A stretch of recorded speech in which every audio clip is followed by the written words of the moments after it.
And a super return as he gets us all the way down inside the 25-yard line. And that's a great example of ball skills right there, partner. You and I do a lot of games, and I can't tell you how many guys look to run with the football before they've intercepted it. So that's a nice job of focusing on the task at hand and coming away with the interception. Norwood's got it, complete.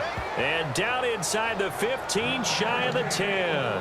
One thing I can say pretty safely, that route is not called if you don't have a guy who can throw the ball and put some mustard on it. Because if you're going to lollipop it in the middle of the field, bad things usually happen. It takes a strong-arm guy who can rifle it in there, and they were able to successfully complete that one. And almost intercepted. It would have been his second pick of the game. Instead, it'll be second down. A pretty rocky start in this game for the guy throwing the ball. Already has thrown one interception. Almost threw a second one right there. All he's doing right now is giving the defense a whole lot of confidence. That is caught at the 7-yard line. That catch good for 5. It's third down. They're going to hurry back to the line now. Throwing again is Simeon. Eluding the pressure right.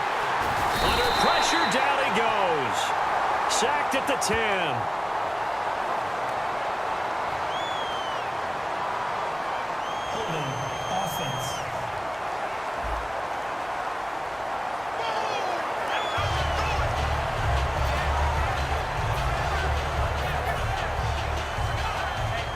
Now Brandon McManus for the Bronco field goal.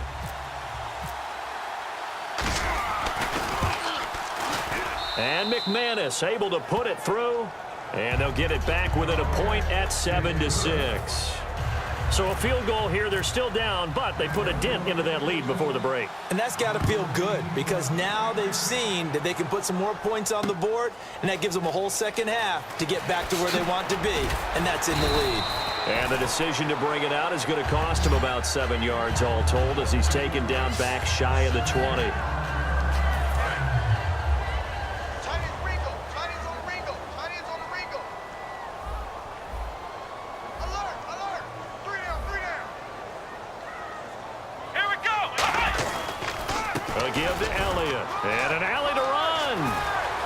Ezekiel Elliott gonna take it the distance. 20, 10, 5, and he's in for the touchdown on the final play of the first half. The prayer is answered. How did they get that done? And they extend their lead, a little added cushion into the lockers. What a way to finish. Tremendous way. That's momentum that they carry in with them. Can they convert it? Well, that came a little abruptly here. Still working on my apple up in the booth. Hang on here. Let me spit this out. And we can get to the third quarter now.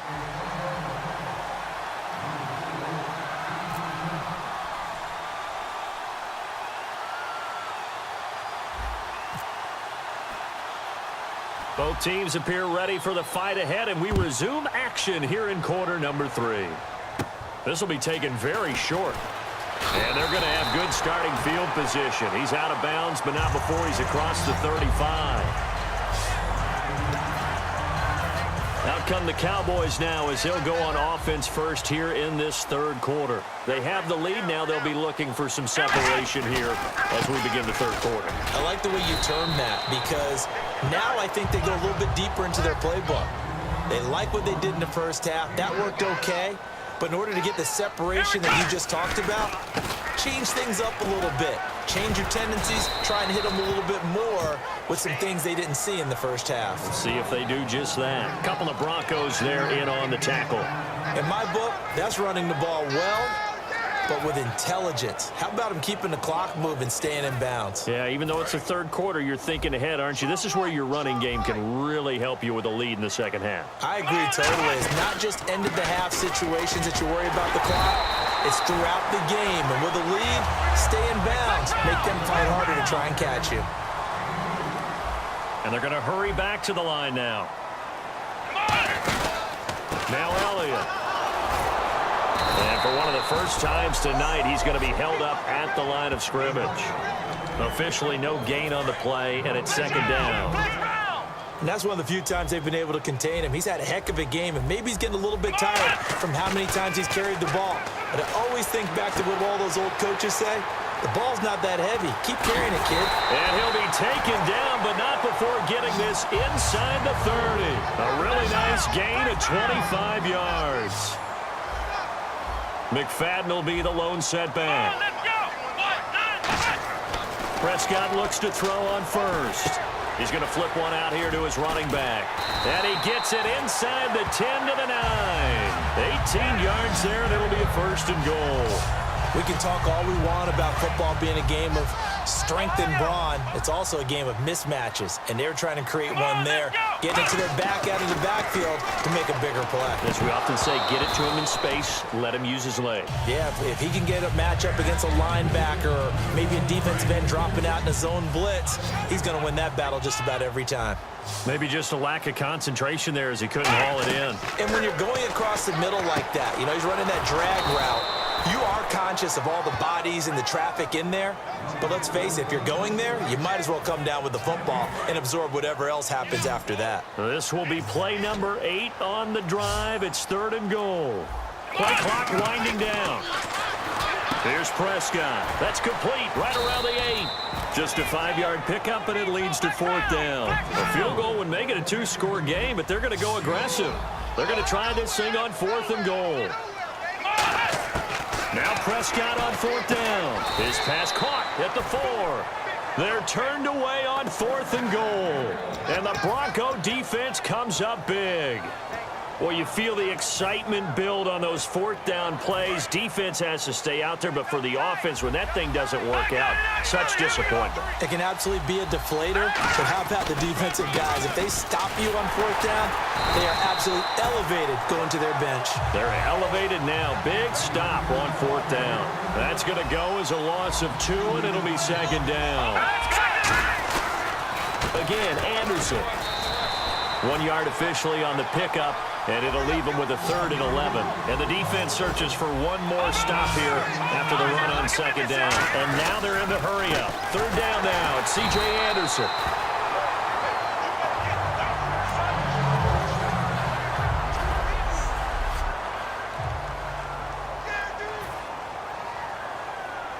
Here's Riley Dixon now. On for his 2nd punt. He'd take a repeat of his first.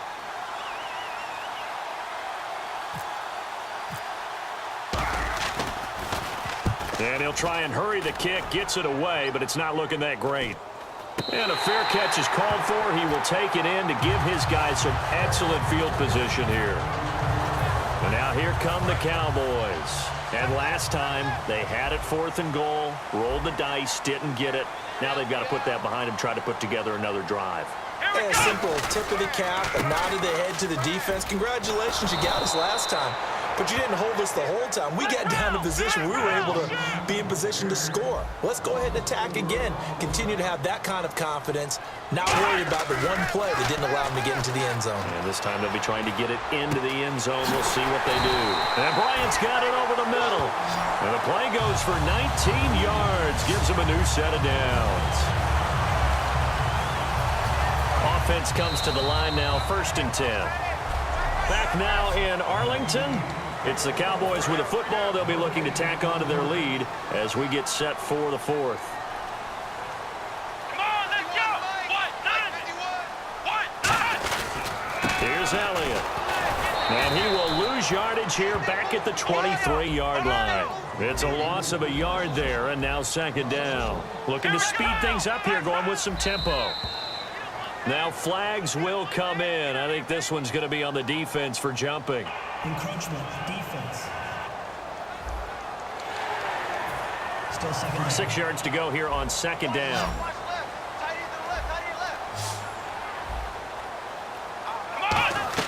A 2nd down throw for Prescott. Flushed out right.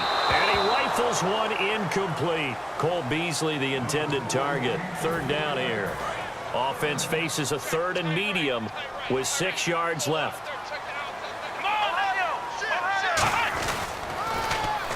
On the run, Dunbar. And brought down, but not before he was able to break the tackle, and the extra effort moves the sticks.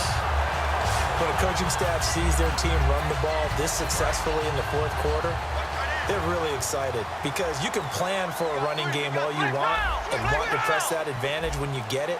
But for the most part, it's a little bit... Play clock down to 2, and we get a signal and a timeout. It's just their first. They'll be down to 2 remaining as we step aside here in the fourth quarter. They'll try to run it in with Elliott, and he will take it in for a Cowboy score. Ezekiel Elliott, his second touchdown of the night, and the Cowboys will extend their lead. Not only touchdown number 2 for him, but a big run to boot. However, still trailing. Still trailing, but not because of his efforts. Boy, he's playing really well, and I love his long speed there, right? Able to get out there and burst all the way to the end zone, and smart enough to keep the ball in his hands and get into the end zone for the touchdown. In 2016, on all levels of football, we're seeing guys drop it before the goal line. What's the rule, Brandon? Run into the goalpost. That's right. Before you drop the ball. That. There you go.